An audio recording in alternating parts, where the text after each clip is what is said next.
This week's podcast is brought to you by Audible.com. Get a free audiobook download and a 30-day free trial at audibletrial.com/DJ Force X.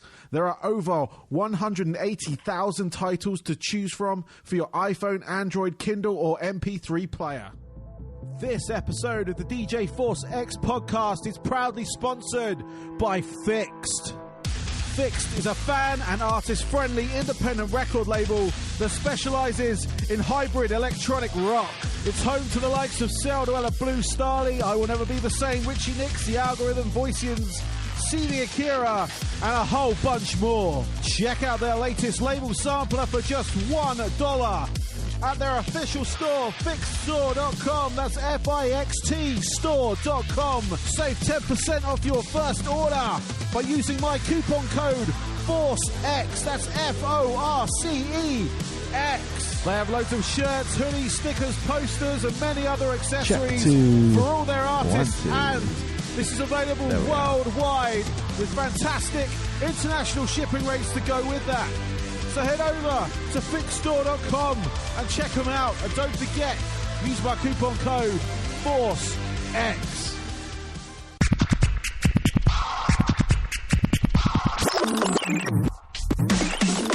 Hello and welcome to the DJ Force X podcast, episode 66. I have Dan Vaughan in the interview this week. He is the organiser of the Ritual Festival, a black doom metal festival that takes place in Leeds in April at Canal Mills. Do check it out. It's ritualfest.co.uk. Fantastic lineup. Go check it out on their website. This week I was out and about actually getting interviews. I was in downtown St. Pete. I interviewed Cypher Machine. That's coming next week. That was good fun. Unfortunately, I missed their show that they had at the local 662, but I hope to catch them again. I caught them with Skin Dread a couple of months ago when they played in St. Pete as well. And apart from that, I've got some good news coming, or some fantastic news coming soon. That's kind of gonna, I don't know, might change a few things on this podcast, but it changed things for the better. We shall see, but I do like teasing stuff, so yes, there will be some news coming soon as to what that is. But anyway, apart from that, please rate and review the podcast. Keep that up on iTunes. That would be fantastic, because that kind of helps this podcast go up and up and up and up and up, and gets opportunities to get some more guests on the show. Yeah, so anyway, on with this week's guest. It's Dan Vaughan, the head organiser of the Ritual Festival. Enjoy.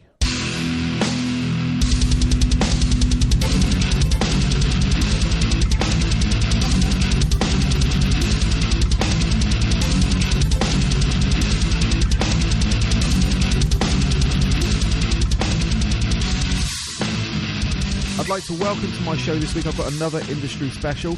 I have Dan Vaughan here. He is the main booker of the Ritual Festival that takes place in Leeds this year. Welcome, Dan. Welcome. Thank you very much for having me. Yeah, no worries, man. No worries. How are you doing today? Good. And my mum popped round for a bit, give me a bit of a motivational speech. But yeah, I'm all good. That's what they're there for. Cool. So, before we talk about the festival, could we just get a bit of background on yourself, like how you got to this point of actually booking a festival? Yeah, so I started off with a degree doing live events production, started working at festivals as stage manager, artist liaison.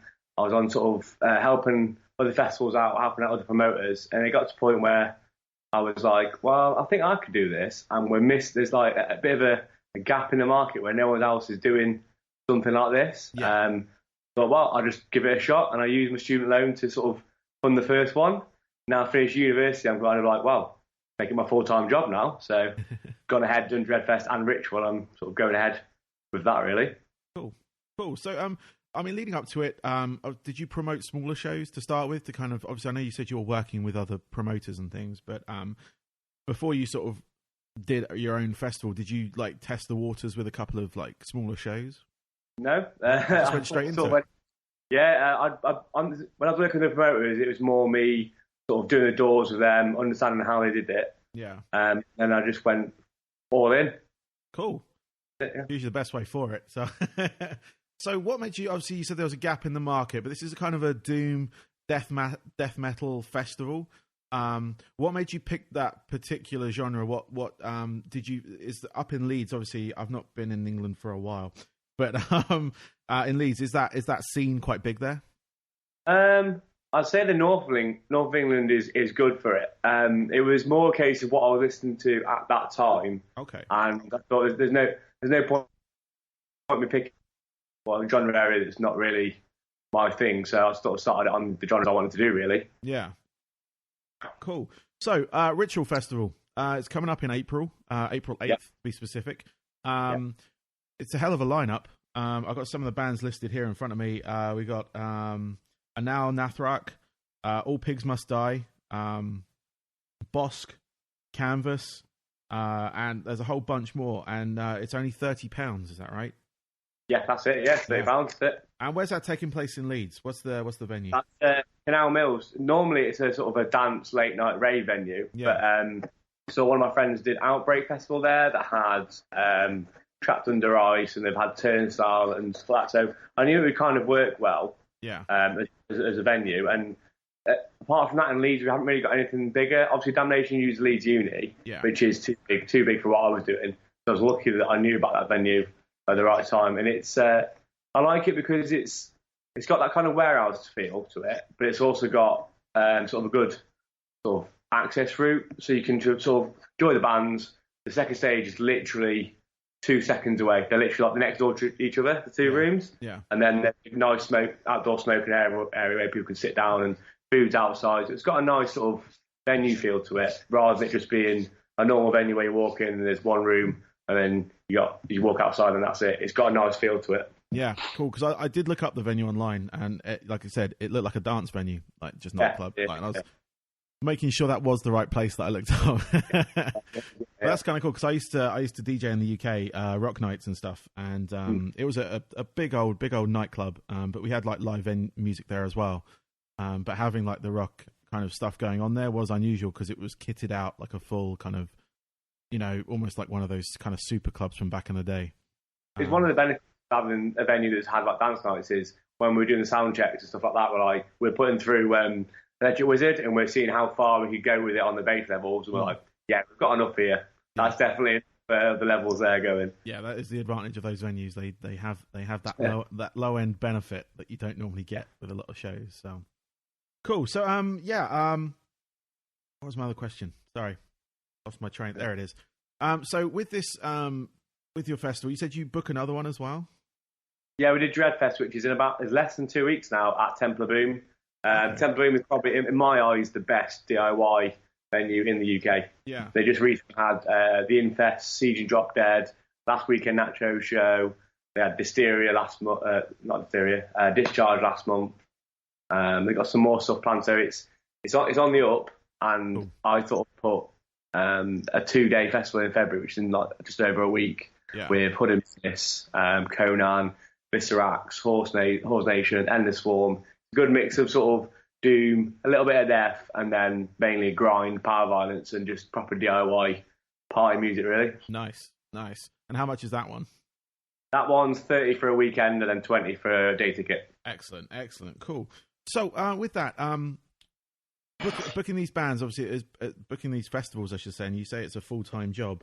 What are your ultimate plans for it? For either of the festivals, or are you going to try and create more? Or any other plans? I'm sort of on two sort of routes with it. I either want to get Ritual itself to sort of Roburn level and maybe just sit there and just do that all year long. But then I think it'll bug me that I'm not doing anything else. So I think I'll end up doing Escalated Dreadfest to maybe a bit bigger, and then may possibly do another one. Maybe have 3 a year, maybe 4 possibly. But the Ritual itself, Ritual Festival will be my main aim that I'll try and grow. Incorporate as much as I can into it. Cool. And do you have a team of people that work with you, or are you more of a solo kind of just bring people in? It's pretty much me that books it and has all the ideas, and I have a couple of people that help me on sort of the business side of it and stuff that I have no idea what to do. But it is mainly me. Cool. That's always good because I did a bit of booking back in the day, and I did like mini festivals here and there, and there were a lot of work, and I was doing a lot of the stuff on my own. I'm kind of relate on that level, and then the business side of it was always a myth, but You know, it's kind of like parts of it where you sit there really happy, like, oh, I'm going to book this band, I'm going to book that band. Then you book it, and then you go, and I've still got a lot of work to do. Yes, yeah. It's the promoting side that's the trick. You've got to find find the right angle. I believe is probably the right term for it. So, so what do you look for in a band when you're booking these festivals? What do you look for when you're booking the bands? Obviously, availability is one of them, but do you have like a wish list or? I've got a wish list that's taller than me. Like at one point, I hope I can get to what bands that I've got to get the timing right. There's ones that sometimes you just can't afford it at that time. Especially with like overseas bands, like I really love to bring over some really big sort of Southern Lord American doom bands, but to realistically do it, I know there's plenty of fans in the UK, but it's a big risk bringing those ones over sometimes. Yeah. So you've got to get the timing right. And there's always my wish list of, go on, I'll give in and get this one, even though it might cost more than it should do. But got to give in to that temptation every now and again. Yes. Yeah, exactly. So, I mean, with that, like you say, bringing over bands from overseas and things like that, the obvious complications, do you try and catch them on tour for it? Obviously, you've got your date you've set. And if those bands are on tour, or do you try and get I know you got an exclusive on your lineup. Already with I can't remember who it was. Band, it's weird. It depends because I've only obviously been doing this for just over a year now. Yeah. I'm not getting that many agents offering their bands for Ritual just yet, and it's quite awkward. I'm trying to be really organised and get it booked. 2018 sort of starting booking now. But a majority of the bands won't know if they'll be free by April 2018. Yeah. So I'll send all the offers out there and tell everyone it's happening on this date and let them all know. Give them a bit of time to sort something out. But if not, I'll just do what I did with Misery Index, where I just went, I want you. Can we just get you over for 4 days we've got on for? Yeah, I think it's 4 days. And I just did it all. So it's all through Ritual. We brought them all over just for us. Same with All Pigs. I think what we did with All Pigs was we said we want to play the UK for 2 shows, and they bought the rest of the tour around it. So there's no set routine to do it. There's no set way of doing it. You just have to get lucky with if they want to tour when you want them, or if it's worth bringing them over and then they can tour after that or before it. Awesome. So, what would be your ultimate band to get for your festival? If you had, dealer's choice kind of thing. Who would you love to have headline? Emperor, Mastodon are the 2 that are like up there on my proper like dream list, but I know roughly how much they cost, so I'm like, yeah. But there's a lot of bands in sort of my sort of area that sort of this Ritual level where the ones that like Roburn are getting and Desert Fest are getting that I won't be able to reach just yet. Yeah. So like Sleep and who else have Roburn got? Like Wolves in the Throne Room that are achievable, I reckon, in the next couple of years, and they're on my achievable wish list, shall I say? I reckon after a couple of years. Cool. So with that, obviously bands that would listening would love to play this festival. Obviously, this year you've booked up, but if they were to apply for next year, what do you look for in a band, like a newer band? The main thing is if they get themselves out there. So there's a couple of bands, the small down bands that I've booked 2 already for 2018 that were just a case of I've seen them around, I've seen them play a show that I've been at or I've worked with them.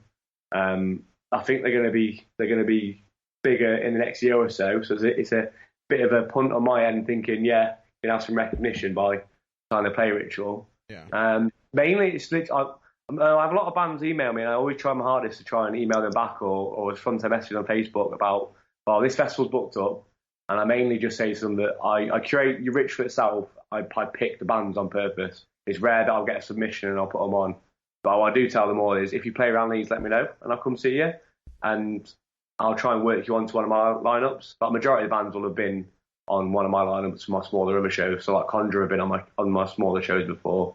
Groke have been on my shows before. Crocoma have been on my shows before.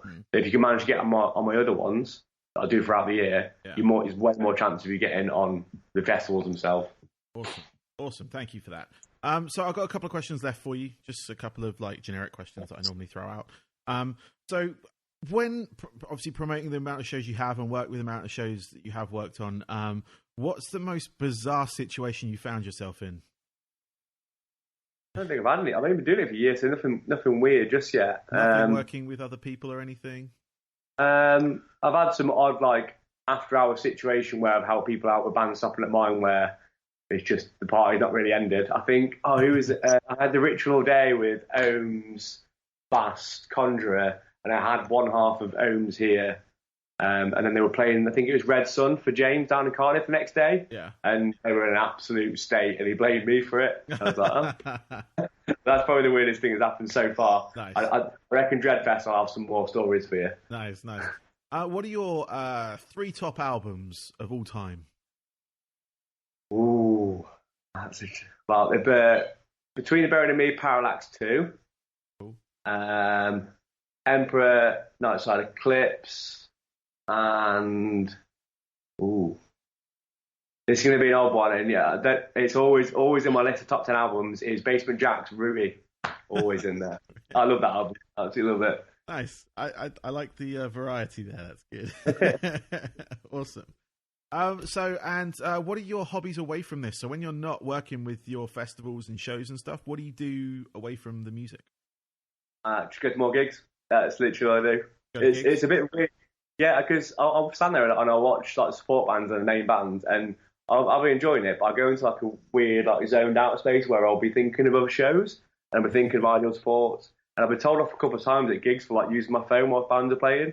But I've shown people what I'm doing, and I'm messaging like other bands to do other stuff.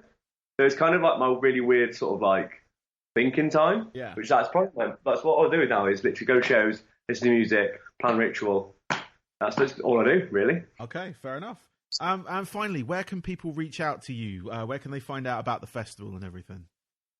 If it's to contact Ritual itself, it's a ritualfestival@gmail.com. As long as my inbox on Facebook doesn't get too much, you can probably just message on there. Yeah. If you want to find anything else about Ritual, it's ritualfest.co.uk. Our Facebook page is probably the most up-to-date one. I'm using it enough every day, so that's our best one to get contact with us. Awesome. Well, Dan, thank you for your time. Thank you very much. Today. And yeah, good luck with the festival. Both of thank them, you. in fact. Yeah, cheers. Cool. Thank you, man. Bye-bye. Yeah, man. Thank you. Bye.